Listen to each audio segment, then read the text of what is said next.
Boa noite, irmãos. Graça, paz e misericórdia da parte de Cristo Jesus, o nosso Senhor e Salvador. Amém? Alegria a gente poder compartilhar de momentos como esses, de um dia como hoje, em que o Senhor tem falado tanto ao nosso coração. Eu quero convidar os irmãos a abrirmos as nossas Bíblias em Mateus, no capítulo 6 de Mateus, e nós vamos ler a partir do verso 25. É bom a gente poder cantar e viver essa confiança no Senhor, a gente se exercitar nessa lembrança, para que a gente não viva a nossa existência no equívoco da desconfiança sobre esse Deus que cuida de nós verdadeiramente, para que a gente não viva a ansiedade ou não viva na perspectiva ansiosa de um futuro, mas a certeza, a plenitude, a convicção da realidade de quem somos em Deus e de tudo que Ele já conquistou para nós, amém? Amém? Mateus 6, a partir do verso 25, nos diz assim a palavra do Senhor: por isso vos digo, não fiqueis ansiosos quanto à vossa vida, com o que comereis ou com o que bebereis, nem quanto ao vosso corpo, com o que vestireis. Não é a vida mais do que o alimento, e o corpo mais do que o vestuário? Olhai para as aves do céu, que não semeiam, nem colhem, nem ajuntam em celeiros, mas o vosso Pai Celestial as alimenta. Acaso não tendes muito mais valor do que elas? Qual é de vós, por mais ansioso que esteja, que pode acrescentar sequer uma hora de duração à sua vida? E por que andais ansiosos quanto ao que vestir? Olhai os lírios do campo. Olhai os lírios do campo, eles crescem, eles não trabalham nem tecem, mas eu vos digo que nem Salomão, em toda a sua glória, se vestiu como um deles. Se Deus veste assim a planta do campo, que hoje existe e amanhã é jogada no forno, quanto mais a vós, ó homens de pequena fé. Portanto, não vos inquieteis dizendo: que comeremos, ou o que beberemos, ou com que nos vestiremos, pois os gentios é que procuram todas essas coisas. E de fato o vosso Pai Celestial sabe que precisais de tudo isso. Mas buscai primeiro o seu reino e a sua justiça, e todas essas coisas vos serão acrescentadas. Não vos inquieteis, pois, pelo dia de amanhã, porque o dia de amanhã tratará suas próprias preocupações, ou melhor, trará suas próprias preocupações. Basta a cada dia o seu mal, ou basta a cada dia o seu problema. Vamos orar mais uma vez? Pai bendito, nós queremos te agradecer por essa oportunidade que temos diante da tua palavra e na comunhão com os nossos irmãos, de nos exercitar nessa convicção, nessa lembrança da tua palavra, Pai, que orienta a nossa vida. Nos ajuda, Senhor, ó Deus, a reorientados pela Tua palavra, vivermos de forma mais plena a Tua vontade, de forma mais assertiva a nossa existência, para que possamos desfrutar, Senhor, aquilo que é plano Teu para cada um de nós, em nome de Jesus. Amém. Meus irmãos, nós falamos na semana passada sobre a diferença de valor e preço, o perigo da relação com o dinheiro, né? Nós trabalhamos um pouco essas questões, que é uma questão agora que Jesus se aprofunda ainda mais no cuidado com os seus discípulos, ou na orientação dos seus discípulos, porque há uma ocupação nas falas de Jesus agora, e uma recorrência na orientação aos seus discípulos, para que eles não se percam naquilo que é comum na vivência religiosa de outras vivências ou de outras relações que são da mesma época em que Jesus surge, e como era típico dos profetas, de forma muito incisiva, Jesus vai criticar, Jesus vai se opor a esses costumes, e algumas orientações são muito claras em relação à oração, ao jejum, à partilha ou à esmola, como era feita, e chama-nos a atenção aquilo que Jesus propõe como sendo uma ênfase na relação com o Pai, no secreto, e não como era processado, né, para ser visto, para ser manifesto, para ser celebrado ou louvado pelos outros. E Jesus então vai dando agora essas orientações claras aos discípulos, e quando ele entra então nessa questão do dinheiro, ele passa por ela com orientações muito claras, e agora ele vai falar dessa, que é uma questão profunda, que é a questão da ansiedade. A ansiedade é uma palavra que se tornou muito corriqueira no nosso dia a dia, e na sua correspondência grega ela tem a ver com essa coisa que traz um pouco de sufocamento à existência, essa coisa que, para além dessa tensão ou desse nervoso de alguma coisa que está para acontecer ou que a gente precisa fazer, mas que aparece na vida como algo que pesa a existência, algo que sufoca, algo que tira o fôlego, né, da existência, colocando aí no lugar um medo, uma incerteza, uma insegurança. Aí quando isso se dá na dimensão daquilo que é a sobrevivência mais básica, ou aquilo que são as necessidades mais básicas, que afetam a sobrevivência, como comer, beber e vestir, isso dá uma certa inquietude, né? A gente nem precisa passar necessariamente por isso para entender o que isso significa. Estamos inquietos com a subida do preço da gasolina, com a subida do preço também dos alimentos. Isso inquieta, isso faz a gente olhar para o futuro com uma certa insegurança. E é natural que no ambiente de insegurança a gente procure alguma segurança. E os discípulos são então orientados por Jesus Cristo de Nazaré a colocarem ou repensarem a sua vida e a sua segurança a partir da orientação que ele está trazendo para a vida. E não daquilo que era próprio das religiões da sua época, e que é muito comum ao ser humano no seu exercício religioso, que é projetar a sua esperança no futuro. Os judeus, por exemplo, tinham uma expectativa na manifestação do Messias que mudaria todo o cenário que estava posto para eles. O Messias chega, o presente de Deus chega, e eles nem sequer dão conta da presença do Messias entre eles, porque eles estavam ocupados, eles estavam preocupados, sufocados pela sua própria religiosidade, que não deixa discernir a vida na perspectiva da gratidão. Nós lemos anteriormente, né? Se os seus olhos forem bons, todo o seu corpo será bom, né? Nós lemos isso na semana passada. A gente precisa mudar o nosso jeito de olhar para a vida, o nosso jeito de pensar a vida, a partir daquilo que o Senhor tem para nós. E é muito comum, como disse antes, e é próprio do nosso exercício religioso, tentar firmar uma relação com Deus, ou uma amizade com Deus, ou mesmo de ir à Bíblia buscando as promessas do Senhor, no intento, no interesse, de que, de alguma forma, a gente lembre a Deus, né? A gente provoque a Deus, ou provoque Deus no sentido de lembrá-lo daquilo que é a nossa necessidade. Essa é uma relação equivocada, essa é uma relação que a gente precisa fugir dela, essa é uma relação muito comum no que diz respeito aos interesses e às necessidades, mas Jesus está orientando a vida dos discípulos a pensar diferente daquilo que está posto. Por isso vos digo, não andeis ansiosos pela vossa vida, quanto ao que haveis de comer ou de beber, nem pelo vosso corpo, quanto ao que haveis de vestir. Não é a vida mais do que o alimento e o corpo mais do que as vestes? Jesus começa a colocar algumas perguntas que são fundamentais para reorientar o pensamento. Às vezes a gente está confuso no nosso jeito de pensar, e isso é próprio da nossa expressão, das nossas expressões de religiosidade, era próprio dos discípulos essa confusão, e algumas perguntas ajudam a gente a tomar um norte diferente, a pensar se faz sentido como a gente está pensando a nossa vida.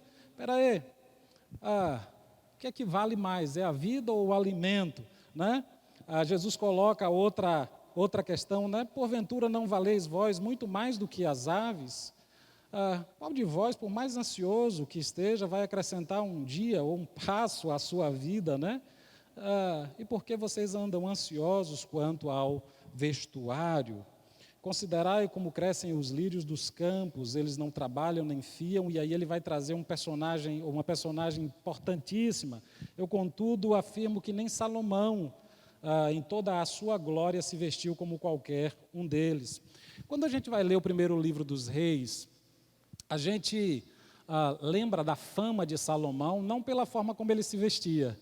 Embora no capítulo 10 do primeiro livro dos Reis, a gente veja uma descrição dessa glória do rei Salomão, expressa de várias formas, e a ponto da rainha de Sabá ficar atônita diante de tudo que havia como expressão da glória do seu reinado. Mas a fama de Salomão não é por causa de como ele se veste, não é por causa do que ele tem como bem pessoal, mas é por causa da sua sabedoria diante de Deus. E aqui parece que a figura de Salomão é evocada por Jesus Cristo para lembrar os discípulos justamente essa sabedoria de vida, ou essa parceria que precisa se estabelecer com Deus para essa administração da vida. Não somente no sentido de ter os recursos, mas de perceber a vida numa perspectiva diferente do que estava posto pela religiosidade da época, e diferente daquilo que geralmente está posto para nós e que nos dá ansiedade. Nós geralmente pensamos a vida na perspectiva do futuro e na perspectiva, geralmente, daquilo que nos falta.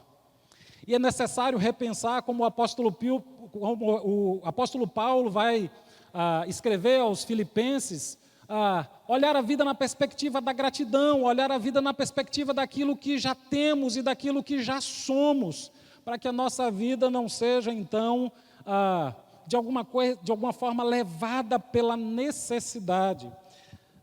Precisamos parar de buscar a Deus na expectativa de agradá-lo para que Ele cumpra os nossos propósitos, né? Isso é próprio da religiosidade da época de Jesus, e isso é o que a religião muitas vezes ensina sobre Deus. Você tem que agradá-lo para Ele não lhe castigar, né? Ou você tem que agradá-lo para que Ele cumpra as promessas na sua vida.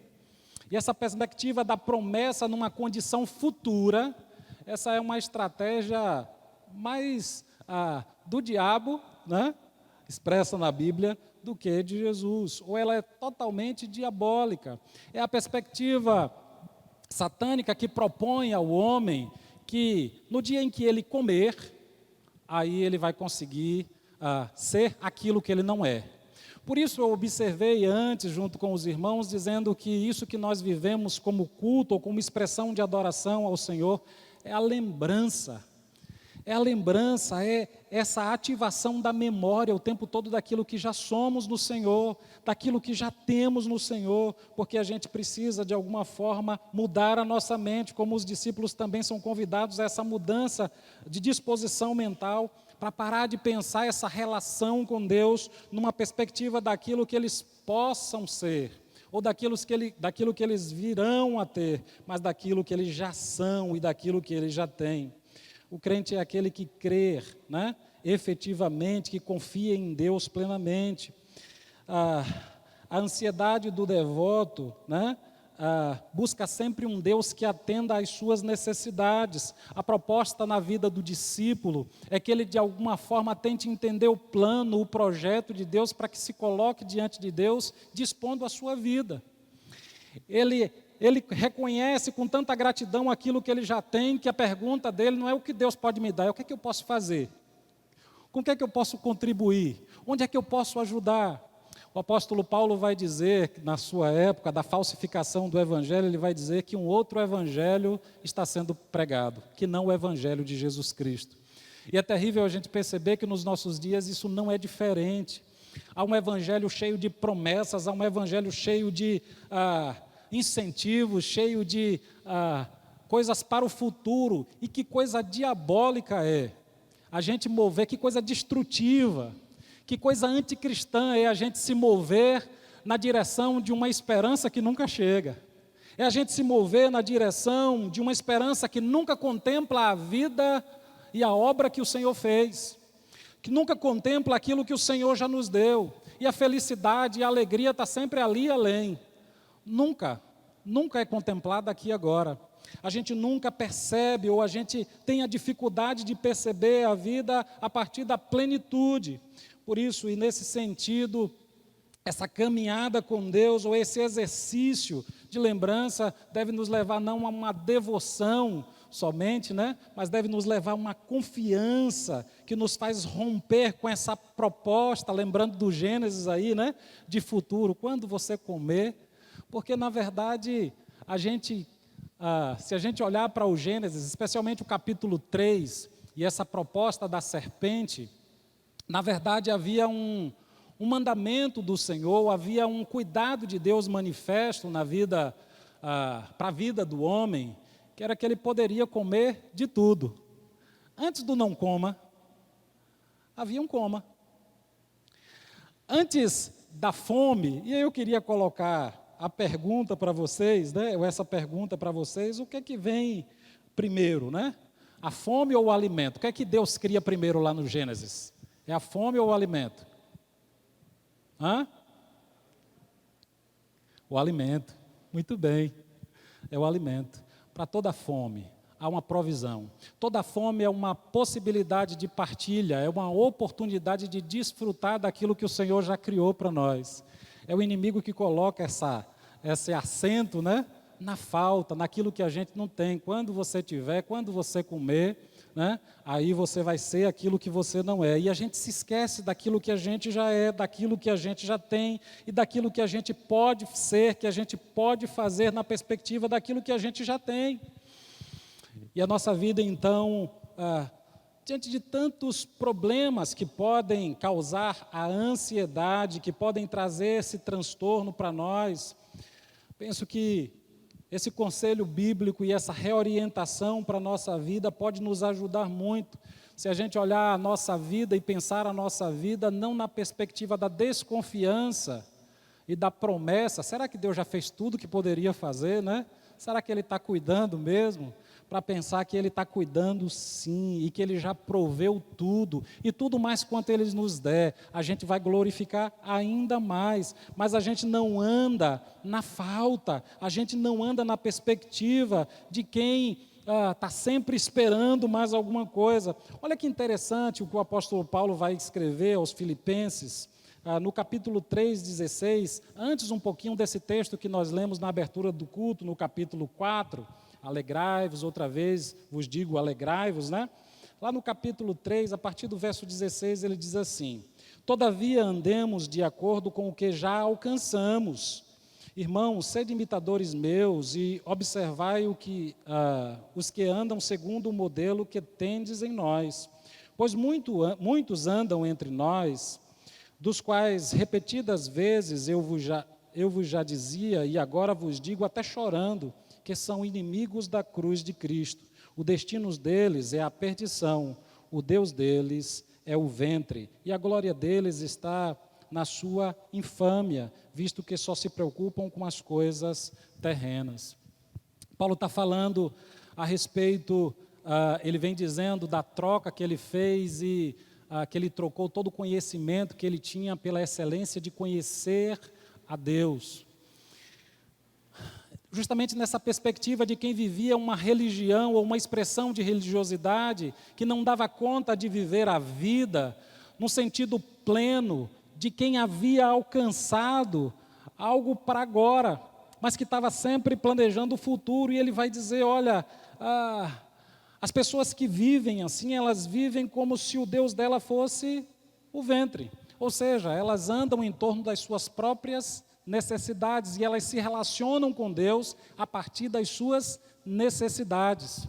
Nós precisamos mudar a nossa disposição mental e começar a viver uma relação com Deus na expressão da gratidão, na expressão do reconhecimento, na expressão da percepção daquilo que nós já somos e daquilo que nós já temos em Deus. Certamente, quando olhamos a nossa vida comparativamente, pastor Ágabo já falou disso, sempre vai haver alguém mais forte do que nós, alguém mais rico do que nós, alguém mais isso, mais aquilo. E a gente vai sempre olhar para a vida nessa perspectiva do que falta.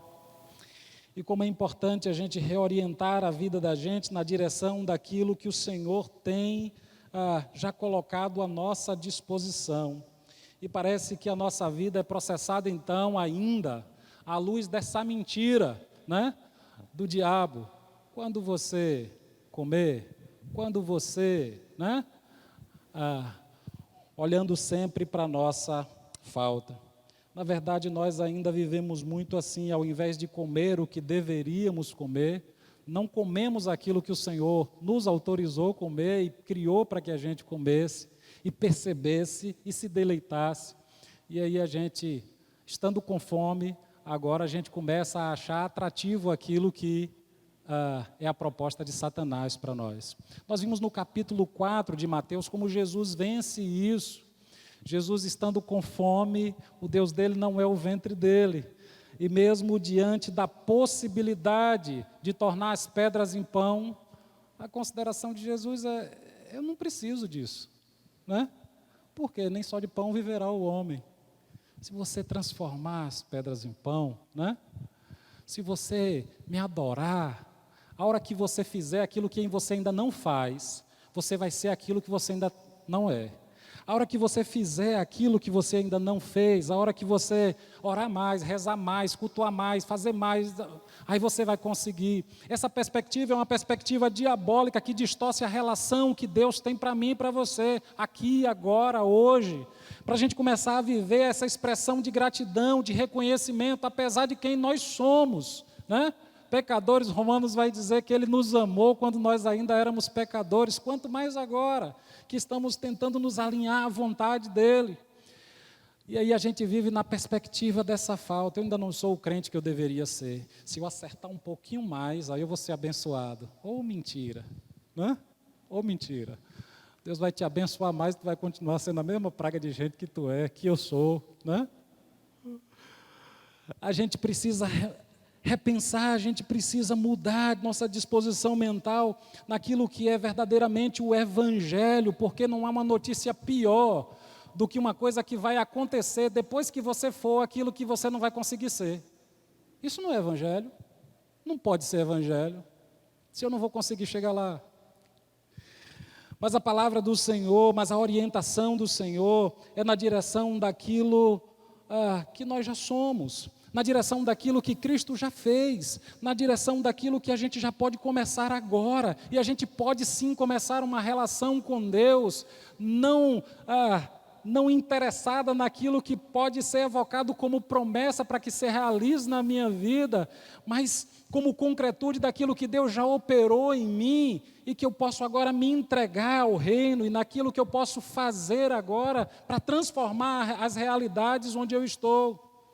E agora essa vivência de relação íntima com Deus se converte em um operar na vida, agora não para tentar tirar mais, mas para compartilhar mais. Não para tentar ser mais, mas para viver grato pelo que eu já sou. Para que a gente possa viver verdadeiramente a boa notícia de Deus para nós. Jesus Cristo de Nazaré, que não permite que a gente viva reduzido nessa vida às nossas necessidades, que não permite que a gente ande nessa vida somente na perspectiva da falta, mas que a gente consiga olhar a vida uma perspectiva completamente diferente. Observai as aves do céu, observai a natureza à sua volta.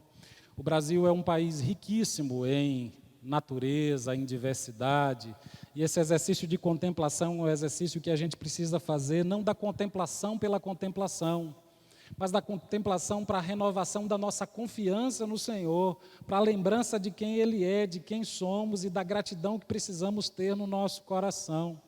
Embora sejamos um país extremamente abençoado pela natureza, nós estamos na contramão disso, sendo o primeiro país na ansiedade, né? Um dos primeiros em depressão no mundo. E a gente precisa começar a pensar ou a repensar esse evangelho que a gente está vivendo. Que não é evangelho, como o apóstolo Paulo vai dizer, um outro evangelho. Um evangelho que faz com que a gente se exercite na expectativa de ser o que a gente não é e de ter o que a gente não tem. E não da esperança, da vivência em Deus, da amizade com Deus, da relação com Deus, que me faz projetar a vida na perspectiva de, apesar de mim, na convicção, na certeza, na confiança de quem Ele é e do que Ele fez. Por isso, mesmo com pouco dinheiro, eu posso partilhar. Por isso mesmo, com pouca força, eu posso dizer, eis-me aqui. Por isso mesmo, sabendo das minhas debilidades, eu digo, não faça sem mim. É completamente diferente. Como o salmista vai dizer, quando o Senhor é o meu pastor, de nada eu tenho falta. Aquele que vive o discipulado de Jesus é desafiado agora a olhar a vida numa perspectiva completamente diferente da sua relação com Deus ou na sua relação com Deus, não para escapar do castigo e acessar as promessas. Não, a gente precisa deixar isso de lado, isso os gentios também fazem, né? Esse reconhecimento ou essa busca, né? Essa devoção que faz a gente se dobrar diante das necessidades, isso qualquer pessoa faz, motivado pela sua necessidade. Eu me lembro de uma lição importantíssima que aprendi tenso em momentos de ansiedade, quando eu tinha um desafio de falar por causa da timidez e eu ficava agoniado o dia todo e geralmente me ajoelhava e ficava e tal. Até que um dia, nessa coisa da amizade com Deus, eu ouvi no fundo do meu coração, dizendo diante de quem você está de joelhos, né? E eu tive que reconhecer que eu estava diante do meu próprio medo. Medo de falhar, medo de ser infeliz nas palavras, medo de não comunicar a graça do Senhor, a palavra do Senhor, de forma que fosse compreensível e de forma que fosse, que trouxesse significado para a vida das pessoas e aquilo retornasse não como uma incompreensão da palavra de Deus, mas de uma rejeição à minha pessoa. E eu me ajoelhava diante dos meus medos. Eu continuo a me ajoelhar, mas com a gratidão no coração, com o coração cheio de alegria diante do Senhor, pelo privilégio que é a partilha. E o dia que não conseguir fazer isso com a plenitude, os irmãos tenham paciência comigo, né? Aliás, os irmãos são muito pacientes comigo, eu louvo a Deus pela vida dessa igreja e por esse aprendizado que o Senhor nos permite na caminhada. Mas o desafio é a gente escapar dessa garra tão terrível que é a garra dessa expressão de religiosidade vazia, que nos coloca de joelhos muitas vezes, que nos subjuga muitas vezes, que faz as pessoas se autoflagelarem muitas vezes, na busca por um Deus que lhes abençoe ou por um Deus que lhes poupe da sua ira. É uma relação equivocada e uma relação na direção da qual os discípulos também certamente trilhariam. Mas Jesus, então, os reconduz a pensar Deus não a partir da desconfiança, mas a partir da convicção. Meus irmãos, me permita dizer, não há como viver a vida, esse sacudir que a vida dá, né? Tantas incertezas, tanta loucura que a gente vive, não dá para viver isso sem convicção. E eu queria lembrar disso, Deus cuida de você. Ele não vai cuidar de você quando você for melhor, não. Quando você passar a dar seu dízimo certo, quando você for um crente melhor, que passar a fazer tudo certinho, não. Deus ama você. Ele cuida de você. Para com isso. O que você precisa entregar a Deus como resposta, precisa ser resposta de gratidão e não de negociação. Esse é um caminho equivocado, esse é um caminho perverso, esse é um caminho que nos faz nos render diante da religião e não diante do Deus vivo e poderoso, e não diante do Evangelho que quer nos libertar para conhecer Jesus Cristo de Nazaré como Salvador pessoal, como um amigo íntimo, como alguém que conversa conosco, como alguém que nos auxilia na vida, como alguém que nos orienta, para que a nossa existência seja frutífera, apesar da nossa incapacidade, apesar das nossas fragilidades. Se a gente for olhar na perspectiva da falta, quanta limitação eu tenho, você tem, quantas limitações e quanta dificuldade, quanta justificativa a gente vai ter para apresentar, não só para servir na igreja, mas para servir na vida, para abrir os olhos de manhã. Quantas justificativas nossas histórias têm, quanta pancada alguns de nós tomamos, a ponto de desanimar de viver, a ponto de se apoiar agora nesse dilema, nesse problema e dizer, você não sabe o que eu estou passando, você não sabe o que aconteceu comigo. Essa é a perspectiva da falta, essa é a perspectiva da dor. E em nome de Jesus Cristo de Nazaré, deixe o Espírito dele ministrar o seu coração, não deixe a sua vida se reduzir a esse momento de dor, de amargura, mas deixe que o Espírito Santo cuide de você, porque Ele cuida de você, Ele ama você. Isso que aconteceu não é um castigo dele na sua vida, isso que aconteceu dele não é revelação da ira dele sobre a sua vida. Isso aconteceu porque acontece a todos os seres humanos. Isso aconteceu porque acontece como dilema nosso de vida. Mas a graça dele se manifesta de modo maravilhoso, nos auxiliando, cuidando, ajustando, ajudando, renovando em nós essa confiança que excede, essa paz que excede todo entendimento, e as pessoas olham e dizem assim: rapaz, eu não entendo, fulano está passando por isso, olha para isso como está. Porque você resolveu, na resposta de gratidão ao Senhor, responder diferente à vida, e ao invés de reclamar, dizer: está precisando de quê? Porque você ainda tem para dar. Porque você ainda tem para dar. Porque você aprendeu a olhar a perspectiva não a partir da falta. E os discípulos de Jesus são orientados a olhar a vida agora sim, não a partir da necessidade da fome, não a partir da necessidade de fazer mais culto, não a partir de se melhorarem como pessoa, né, naquele esforço religioso, mas de se aproximarem de Jesus Cristo de Nazaré e deixar que a sua vida seja transformada e orientada por Ele. E agora, reconduzidos mentalmente a viver no confronto das perguntas de Jesus, das palavras de Jesus, reorientarem a sua caminhada na direção do reino de Deus. Ora, se Deus veste assim a erva do campo, que hoje existe e amanhã é lançada no forno, quanto mais a vós outros, homens de pequena fé. Por que há tanta dúvida no nosso coração, não é? Por que há tanta incerteza no nosso coração? Por que a gente ouve sempre a serpente nessa perspectiva de que quando eu tiver mais dinheiro as coisas vão melhorar? Quando eu puder comer o que eu ainda não comi, né, eu vou ser mais satisfeito. Aí depois que você come o que você queria comer, você percebe que passou. E aí o máximo que a gente descobre é que estava nu, né? E dá uma vergonha, e a gente vai arranjar outra coisa para correr atrás. E a gente vai vivendo essa insaciabilidade que o salmista, no Salmo 23, vai falar sobre isso. E ele vai dizer, quando ele diz, de nada tenho falta, ele vai descrever uma imagem bonita, né? Deitar-me me faz em verdes pastos. Quem entende o mínimozinho de ovelha, já viu o movimento da ovelha, sabe que aquele bichinho é um bichinho que não para, né? É um devorador insaciável. Se não tiver o capim brotado, ele come até pela raiz. É um bichinho, né? E essa imagem do salmista de quietude da ovelha, de saciabilidade da ovelha, é uma figura extraordinária para falar dessa quietude ou dessa saciabilidade que ele encontra no pastor, não porque comeu muito, mas porque o Senhor orientou a sua vida, porque ele sabe que o Senhor cuida dele até no vale da sombra da morte, ele não perde essa confiança. Portanto, não vos inquieteis dizendo o que comeremos, ou o que beberemos, ou como nos vestiremos. Isso é interessante porque a gente vive alimentando essa cultura da falta, né? Tem um movimento interessante, o pastor ontem até comentou sobre isso. Nossos passeios deixaram de ser pelos parques, deixaram de ser passeios assim pela natureza, né? E hoje o nosso passeio é pelo shopping, né? E sem perceber, a gente faz um exercício interessante. A gente olha aquilo que a gente não pode comprar, né?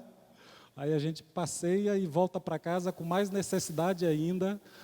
Estou dizendo que você não vá no shopping, não. Vá no shopping. Viva a vida, né? Mas perceba aquilo que aparece como um incentivo à sua falta, porque a gente vem para o culto lembrar dessas outras coisas e às vezes a gente se enche durante a semana toda daquilo que vai acentuar somente as nossas faltas, a roupa que a gente não tem, o carro que a gente ainda não tem, aquilo que a gente ainda não comeu, mas o dia que a gente comer, aí você vai ver o que é felicidade.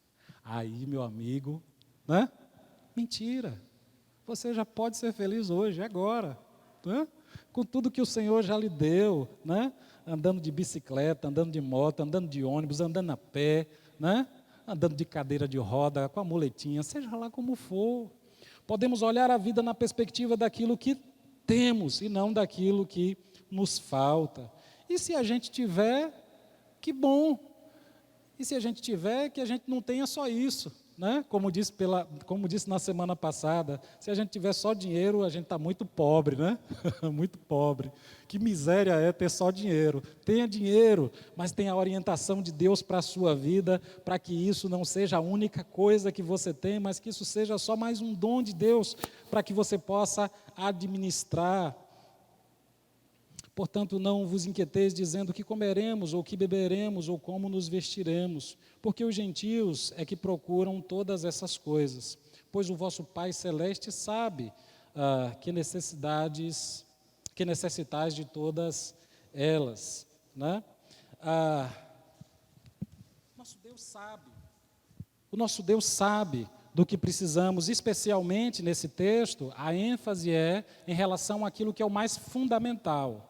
As outras promessas que a gente vai invocando, né, em nome disso, né, são um exercício dessa religiosidade vazia. Não, ele vai me dar todas as coisas, não, é essas coisas aqui, né?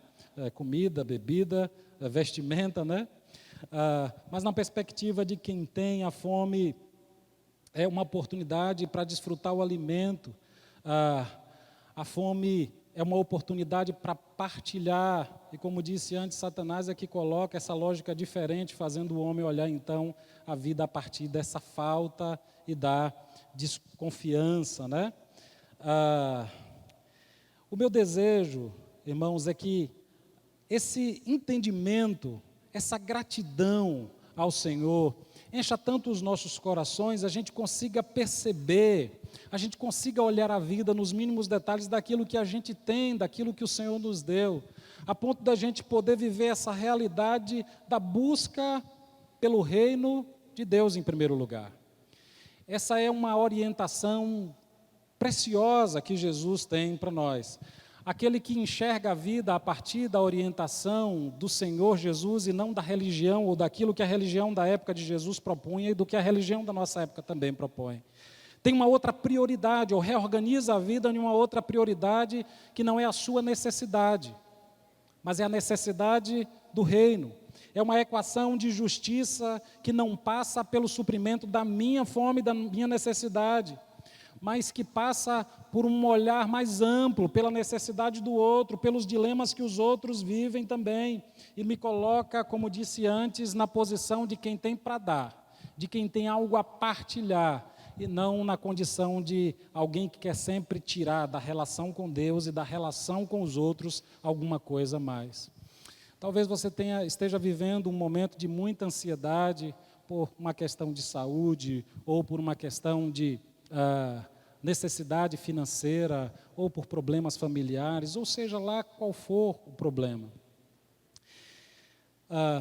E eu não quero propor uma solução mágica, essa não é a proposta do texto para a sua vida, mas essa reorientação de vida, ela é fundamental em qualquer necessidade, absolutamente qualquer necessidade humana. A gente precisa reorganizar a nossa vida a partir da gratidão, a partir de um olhar de quem é abençoado pelo Senhor, de quem tem, apesar dos dilemas e sofrimentos pelos quais também nós passamos, os medos pelos quais também nós passamos, mas a nossa projeção de vida, ela não é uma expectativa de algo que vai desabrochar lá na frente. Nós vivemos a esperança efetiva na nossa história da manifestação do Deus que se fez carne e caminha conosco, e que vive a história conosco, e que nos ajuda a vencer os desafios de cada momento que a gente vive. Por isso a minha oração é que nessa noite, essa palavra do Senhor encontre espaço no meu e no seu coração, de tal forma que a gente consiga vencer os dilemas pelos quais passamos, na perspectiva da gratidão, e enchendo o nosso coração de esperança, fazendo ele conhecer tudo que é necessidade nossa, tudo que é desejo nosso, não na expectativa de uma realização para mim, não na expectativa de que se isso não acontecer, Deus não está me abençoando, mas como fragilidade, como necessidade pontual, mas que a nossa gratidão nos conduza a um outro nível de relação com o Pai, não aquilo que a religião ou que a nossa fabricação mental é capaz de conceber somente, mas aquilo que Jesus Cristo conquistou para nós, aquilo que Ele orienta os seus discípulos, na direção de uma confiança no Senhor, na direção de uma certeza, de uma convicção que nos ajusta e nos ajuda a vencer a vida e os problemas que a vida impõe para cada um de nós. Que essa graça, que esse amor seja lembrado, seja reconhecido, a ponto do nosso coração se encher de gratidão e a gente poder olhar para a vida de uma forma completamente diferente em nome de Jesus. Amém? Vamos orar? Eu quero convidar você que está vivendo uma luta, que está vivendo um problema, que está vivendo um dilema e que está se percebendo mais triste, mais sofrido, mais paralisado do que o que gostaria, olhando mais para o futuro do que confiando no Senhor. Quero convidar você a orar nesse momento, colocar o seu coração diante do Senhor. Pai bendito, nós queremos te agradecer pela tua palavra, Senhor, pela orientação da tua palavra para a nossa vida e te pedir perdão, porque muitas vezes, Senhor, para além dos problemas, dos dilemas que nós vivemos pontualmente, dos problemas que estamos atravessando agora, nós colocamos a nossa confiança em outro lugar que não no Senhor. Nós começamos a achar que precisamos fazer alguma coisa para que o Senhor nos ame. Nós começamos a entender a vida numa perspectiva futura que a gente não alcança e que a gente não consegue, Senhor, perceber o teu agir, o teu cuidado, porque a gente ficou cego por um futuro que não chega. A gente ficou cego pela nossa própria necessidade, pelo nosso próprio momento de dor. Por isso, Pai, eu quero te pedir que o teu Espírito, Senhor, esteja nesse momento, ó Deus, a visitar cada coração das pessoas aqui, das pessoas que nos assistem, Senhor. Ó Deus, e que cada necessidade e que cada olhar condicionado a esse momento de dor possa ser superado, vencido na presença do Senhor. Que a tua presença nos ajude, Senhor, ó Deus, a olhar a vida, a olhar esse momento que nós estamos vivendo, Senhor, de uma forma completamente diferente. Pai, que os nossos corações possam se encher de gratidão, que a gente consiga fazer conta, Senhor, daquilo que a gente já tem, daquilo que a gente já é, daquilo que o Senhor já conquistou para nós, e que as promessas do Senhor, Pai, possam ser vividas na convicção, na confiança, Senhor, e na esperança da vivência do Teu reino, da partilha, da vivência do Teu reino, da alegria, ó Deus, que já nos alcança agora, mesmo em meio aos problemas que nós estamos enfrentando. A Tua companhia, o Teu cuidado, Senhor, é celebrado e sentido. Pai bendito, tenha misericórdia, há dilemas, há problemas que nos fazem chorar, que nos fazem paralisar, que nos fazem nos sentir muito fracos, e eu sei que tem pessoas, Pai, que estão muito debilitadas, e eu quero te pedir, para além daquilo que elas conseguem, Senhor, se propor como esforço, que a Tua graça os ampare e os levante em nome de Jesus. Amém e amém.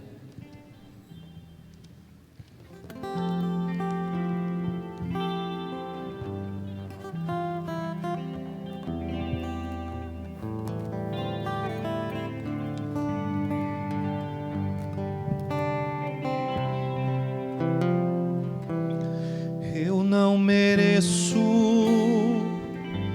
tanto amor, eu não sou digno do seu perdão. A dor que passou meu Rei e meu Senhor, sempre o adorarei com amor. Eu não mereço tanto amor, eu não sou digno do seu perdão. A dor que passou meu Rei e meu Senhor, sempre o adorarei com amor. Filho do homem, me libertou verdadeiramente, verdadeiramente. Posso erguer minhas mãos aos céus, levantar a minha voz e adorar, levantar a minha voz e exaltar, levantar a minha voz só pra dizer: livre eu sou. Filho do homem,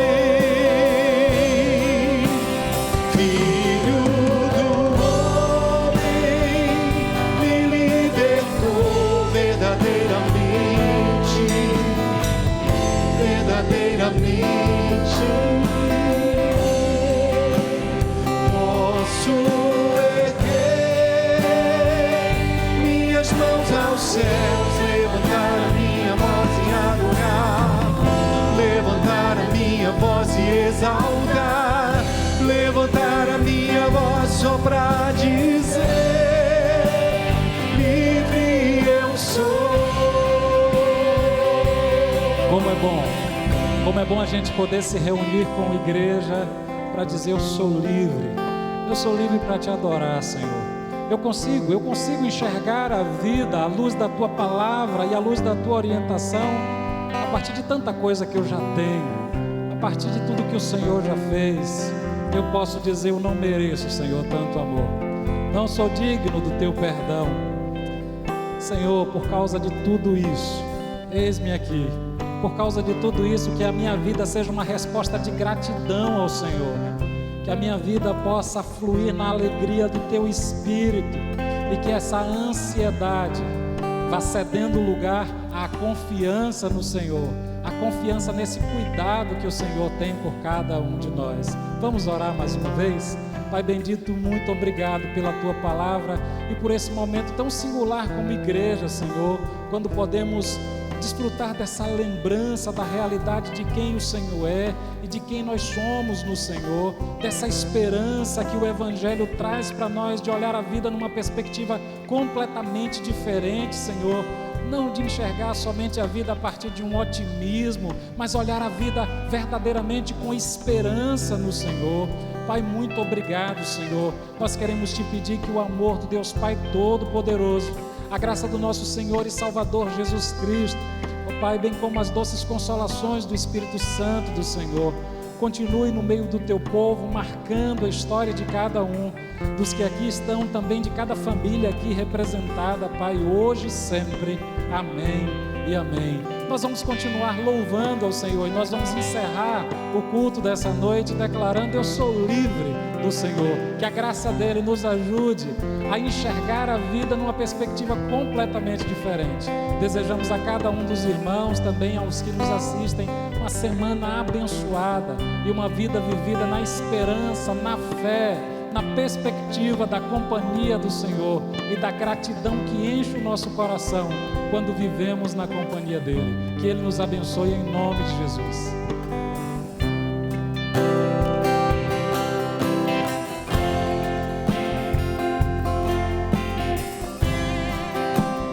Filho do homem, me libertou verdadeiramente, verdadeiramente. Posso erguer minhas mãos aos céus, levantar a minha voz e adorar, levantar a minha voz e exaltar, levantar a minha voz só pra dizer: